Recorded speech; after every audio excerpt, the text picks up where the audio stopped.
Alhamdulillah,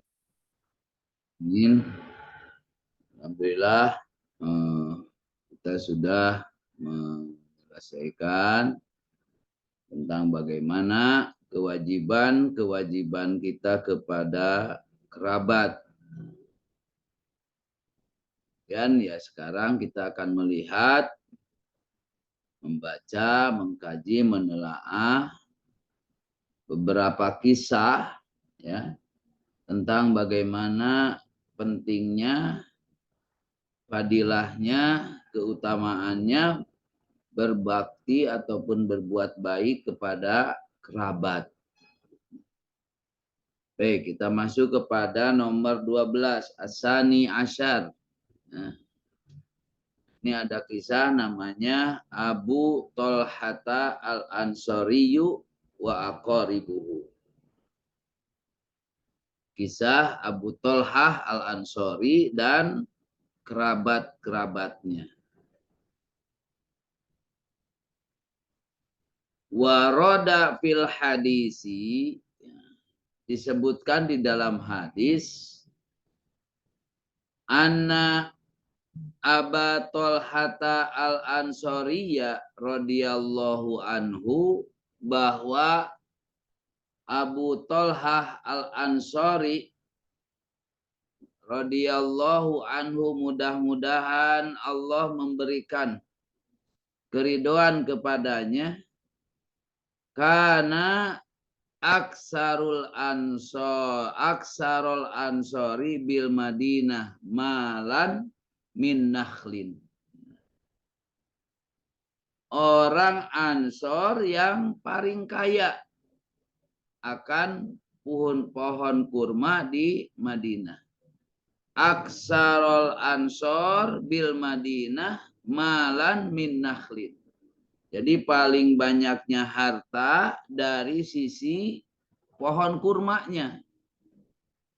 Jadi di kalangan orang-orang Ansor, ya, Abu Tolhah lah yang paling kaya. Terutama dalam kaitannya dengan pohon kurma. Wa kana ahabba amwalihi ilaihi biruha. Dan ada harta yang paling Abu Tolhah cintai, yaitu biruha. Apa itu biruha? Wahia hadikotu nakhlin, yaitu kebun kurma. Wa kanat mustaqbilatal masjidi, di mana kebun kurma ini menghadap ke masjid. Wa kana Rasulullah sallallahu alaihi wa alihi wasallam. Nah, suatu ketika baginda Rasul sallallahu alaihi wa alihi wasallam yadkhuluha, masuk ke kebun milik Abu Tolhah. Wa yashrabu min ma'in, dan beliau minum air yang segar di situ. Biha thayyibin. Ya. Min ma'in thayyibin biha, gitu. Nah, tapi dalam kata ini min ma'in biha thayyibin. Falamma nazalat hadhil ayah. Tatkala turun ayat lantana lul birra hatta tumpiku mimma tuhibbun. Kamu sekali-kali tidak sampai kepada kebaikan yang sempurna sebelum kamu menafkahkan sebagian harta yang kamu cintai. Lan tidak akan tanalu, tidak akan menerima, mendapatkan albirra, kebaikan, hatta sehingga tunfiku, kalian menginfakkan mimma tuhibbun, dari apa yang kalian cintai. Ini kalian nanti bisa lihat di Al-Quran surat Ali Imran, ya, ayat 92. Kemudian ja'a Abu Thalhah, datang Abu Thalhah ila Rasulillahi sallallahu alaihi wasallam, ke hadapan Rasulullah sallallahu alaihi wasallam.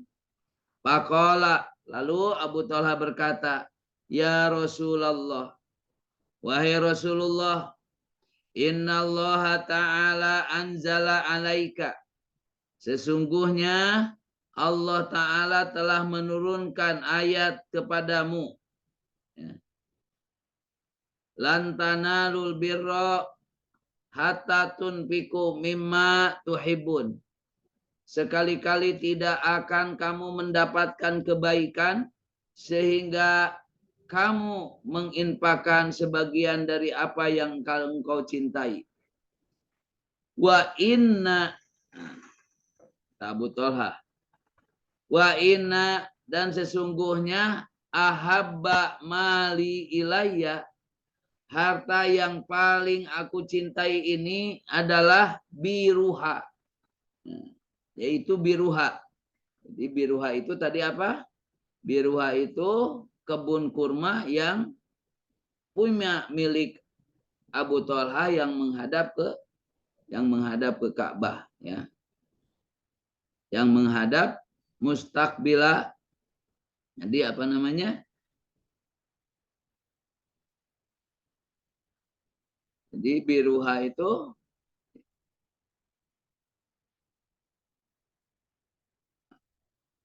jadi harta yang mustaqbilal masjid, menghadap ke Masjid Nabawi tentunya, ya. Kemudian lantanalul birra hatta tumfiku mimma tuhibun. Wa inna ahabba mali ilayya, dan sesungguhnya yang paling aku cintai, ya, dari hartaku itu adalah biruha. Wa innaha sodakotun lillahi ta'ala, maka sesungguhnya aku sedekahkan, ya, karena Allah. Arju birroha wa dukhroha indallahi ta'ala. Aku berharap, kata Abu Thalhah, ya, ini mengharapkan kebaikannya dan menjadi tabungan pahala nanti di akhirat.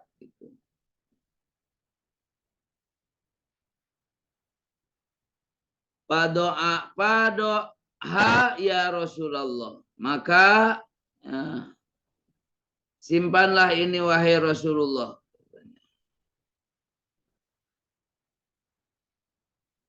Jadi pergunakanlah ini, maksudnya, ya.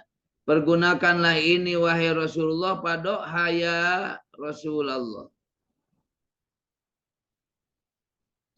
Haitsu arakallah, sampai Allah memperlihatkan. Faqala Rasulullah sallallahu alaihi wasallam, maka bersabda Rasulullah sallallahu alaihi wasallam. Faqala Rasulullah sallallahu alaihi wasallam, bersabda Rasulullah sallallahu alaihi wasallam, dalika malun robihun. Bagus, itulah harta yang beruntung. Malun robihun. Dalika malun robihun. Dua kali. Itu adalah harta yang beruntung. Wa qad sami'tu ma qulta. Jadi beliau mengatakan sampai dua kali ini, mungkin diantaranya saking ada ketaajuban, ya, tentang harta ini, sehingga beliau mengatakan sampai dua kali, ya, dalika malun robihun. Beliau mengatakan lagi, dalika malun robihun, itu harta yang menguntungkan. Maka Abu Thalhah, qad sami'tu ya ma qulta. Aku telah mendengarnya wahai Rasul, wahai apa yang kau katakan. Wa inni aro antaj'alaha lil akrobin. Maka Rasulullah mengatakan, aku berpendapat agar engkau ini membagikannya di antara kerabat-kerabatmu. Beliau tidak menerima tapi menyarankan kepada Abu Thalha bahwa harta atau kebun yang Abu Thalha cintai ini disarankan untuk dibagikan kepada kerabat-kerabatnya. Antaj'alaha lil akrabin. Faqala Abu Thalha, maka berkata Abu Thalha, af'alu ya Rasulullah, aku akan membagikannya, aku akan mengerjakannya wahai Rasulullah. Faqasamaha Abu Thalha fi aqaribihi wa bani ammihi. Lalu Abu Thalha kemudian membagikan, ya, kebun kurmanya yang sangat dicintainya itu kepada kerabat-kerabatnya, kepada paman-pamannya. Dan ini karena melaksanakan salah satu firman Allah tadi. Jadi kalau memberikan yang dicintai, kemudian yang kedua ya berikanlah terlebih dahulu kepada kerabat, ya, sebelum kepada orang lain. Nah, berikutnya kisatun ukhra, ada kisah yang lain.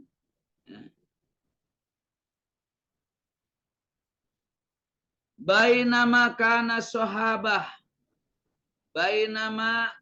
sahabatu radhiyallahu anhum jalisina indan nabiyyi sallallahu alaihi wa alihi wasallam idqala. Ketika para sahabat, ya, jadi ketika kana sahabah sedang duduk di sisi Nabi Shallallahu Alaihi Wasallam. Ini yang kedua, yang ketiga dulu ya.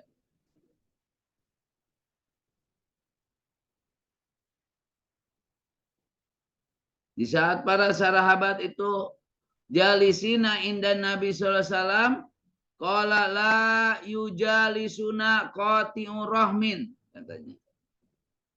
Jadi tiba-tiba beliau berkata, janganlah ada yang duduk bersama kami orang yang telah memutuskan hubungan kekeluargaan. La yujalisuna qati'ur rahmin. Faqama fata minal halpati fa'ata kholatan lahu. Maka kemudian berdirilah seorang anak muda dari majelis itu, lalu segera mendatangi bibinya. Fa'ata kholatan lahu qad kana bainahuma, ya, ba'du nizain, di mana di antara mereka berdua ada perselisihan. Fastagfarat lahu, lalu bibinya mengampuninya, memaafkannya. Summa ada ilal majlis, lalu anak muda itu datang lagi ke tempat majlis.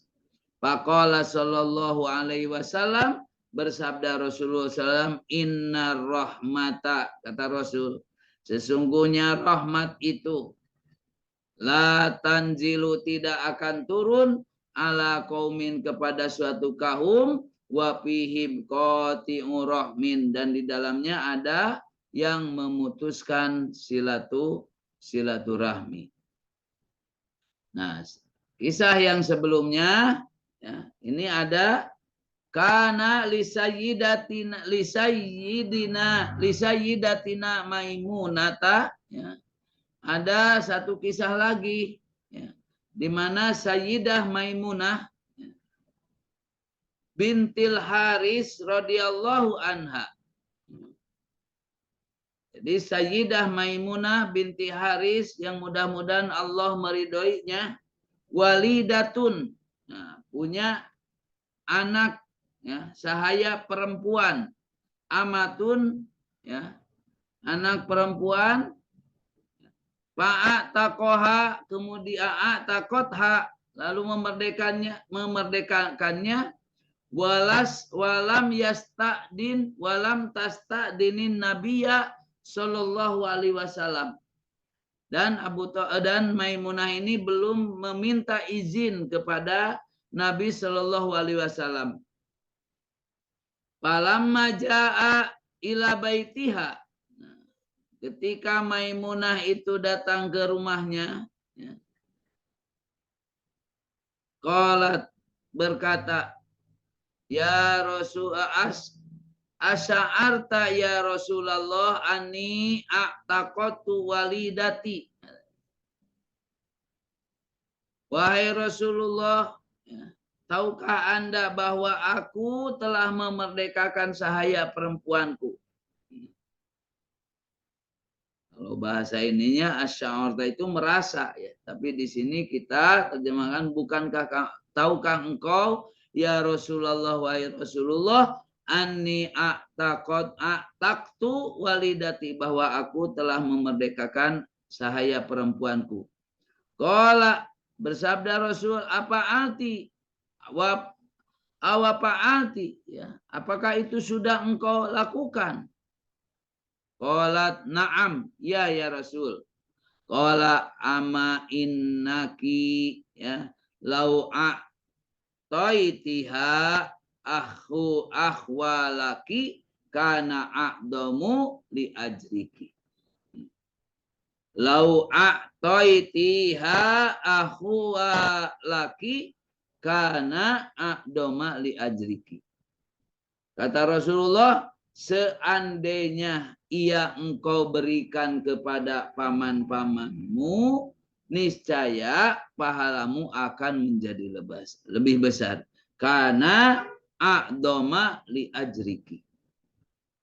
Jadi anak-anak sekalian, bahwa ya, ketika kita ingin berbuat baik, perhatikan dulu, utamakan dulu siapa? Kalau setelah kedua orang tua, yaitu kepada kerabat. Ya.